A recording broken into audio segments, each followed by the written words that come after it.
என் பேர் பூங்குழலி. நான் 11ஆம் வகுப்பு படிக்கிறேன்.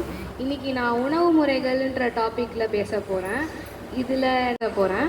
ஃபஸ்ட்டு மகரிஷி என்ன சொல்கிறாருன்னா, நம்ம எப்பயுமே வயிறு ஃபுல்லாக சாப்பிடக்கூடாதுன்னு சொல்கிறாங்க. ஏன் வயிறு ஃபுல்லாக சாப்பிடக்கூடாதுன்னா, நம்ம வயிறு ஃபுல்லாக சாப்பிட்றப்போ நம்மளோட வயிற்றுக்கு ஒரு அளவுக்கு தான் செரிமானம் பண்ணுறதுக்கான கெப்பாசிட்டி இருக்குதான். அதை மீறி போகிறப்போ நிறைய சாப்பாடை செரிமானம் பண்ண முடியாமல் கழிவாக நம்ம வயிற்றில் தங்கி அந்த கழிவுகள்லாம் என்ன ஆகுதுன்னா அதுலேருந்து கெட்ட கேஸ் ஃபார்ம் ஆகி நம்ம நர்வ்ஸில் போய் தங்கி உடம்பு வலி வருதுன்னு சொல்கிறாங்க. நம்மளுக்கு டிஃப்ரெண்ட் பார்ட்ஸில் வலி வருது, அதனால வருதுன்னு சொல்கிறாங்க. 3 வகையான உணவுகளை பற்றி பார்க்கலாம்.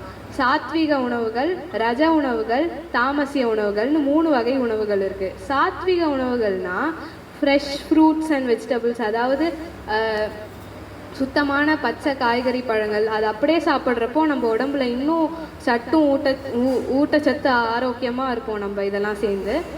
ரஜ உணவுகள்னால் நம்ம ஹோட்டலில் போய் வாங்கி சாப்பிடுவோம்ல, ரொம்ப காரசாரமாக நம்மளோட சுவைக்கு இன்னுமே நம்மளோட அந்த டேஸ்ட் பட்ஸுக்கெலாம் இன்னும் சாட்டிஸ்ஃபை பண்ணுற மாதிரி, நம்ம ஆசைகளை நிறைவு செய்துக்கிற மாதிரி ரொம்ப டேஸ்டான ஃபுட்டெல்லாம் ரஜ உணவுகள். இது ஆசைகளை தான் ரொம்ப பெருக்கும், உணர்ச்சியை தூண்டுன்றதுனால இதெல்லாம் தவிர்க்கணும்னு சொல்கிறாரு மகரிஷி. இதுக்கப்புறம் தாமசிய உணவுகள், அதாவது நம்ம சாப்பாடை சமைச்சு ரொம்ப நேரம் வச்சு அதுக்கப்புறம் சாப்பிட்றப்போ நமக்குள்ளே ஒரு மந்தத்தை உண்டாக்கும் இந்த தாமசிய உணவுகள்.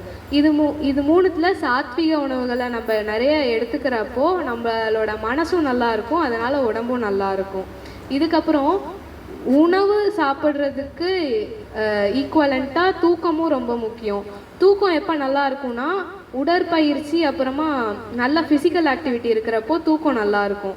அதனால் ஃபிசிக்கல் ஆக்டிவிட்டிக்கும் சாமிஜி ரொம்ப ப்ரையாரிட்டைஸ் பண்ணி நமக்கு உடற்பயிற்சி கொடுத்துருக்காரு. அதனால் உணவு எடுத்துக்கிறதோட உடற்பயிற்சியும் செய்யணும்.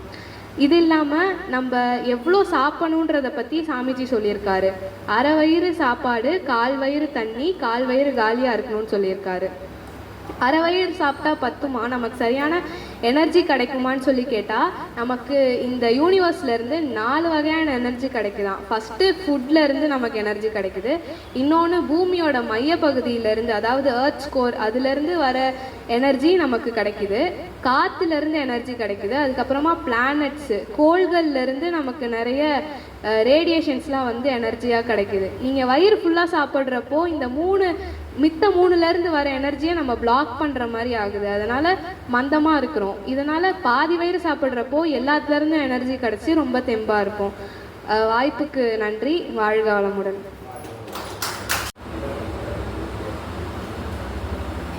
வாழ்க வளமுடன். என் பேர் திவ்யலக்ஷ்மி. நான் 12th முடித்து இப்போ காலேஜ் போகிறேன். இப்போ ரீசெண்டாக நடந்த விஷயம் நான் நிறைய காலேஜ்லாம் நான் வெளியே தள்ளிலாம் பார்த்தேன். ஆனால் இப்போ வைஷ்ணவா காலேஜ் இங்கே ரயில்வே ஸ்டேஷன் ஆண்ட இருக்கிற காலேஜில் எனக்கு சீட் கிடச்சிச்சு. இப்போ அப்பா ஃபீஸ் பே பண்ணிட்டு எனக்கு அங்கே என்ட்ரன்ஸ் எக்ஸாம் எழுதி பாஸ் பண்ணியாச்சு. இங்கே நான் சின்ன வயசுலேருந்து வந்திருக்கேன். வந்ததுலேருந்து இது நான் நினச்சது பெரிய காலேஜ் போகலான்ட்டு. இது இந்த காலேஜ் போனோம், இந்த காலேஜ் வைஷ்ணவ காலேஜ் போனதுக்கப்புறம் இது ஏதோ ஒரு நல்லதுக்கு நான் அழுதேன் அந்த பெரிய காலேஜெலாம் போகணுன்ட்டு. ஆனால் ஏதோ ஒரு நல்லதுக்கு தான் இங்கே வைஷ்ணவ காலேஜில் போய் சேர்ந்தோம் அப்படின்ட்டு எனக்கு ஒரு இது. அதுக்கப்புறம் இங்கே பயிற்சி எடுத்துக்கிட்டதுலேருந்து எனக்கு நிறையா பலன் இருக்குது. அப்புறம் மைண்ட் ரிலீஃப் அந்த மாதிரிலாம் நிறையா நான் ஸ்ட்ரெஸ் அந்த மாதிரிலாம் அனுபவிச்சிருக்கேன். 10th 11th 12thலாம் இருக்கும்போது இங்கே எனக்கு நல்லா நிம்மதியாகவும் அந்த மாதிரி ரிலீஃப் கிடச்சிருக்கு. வாழ்க வளமுடன்.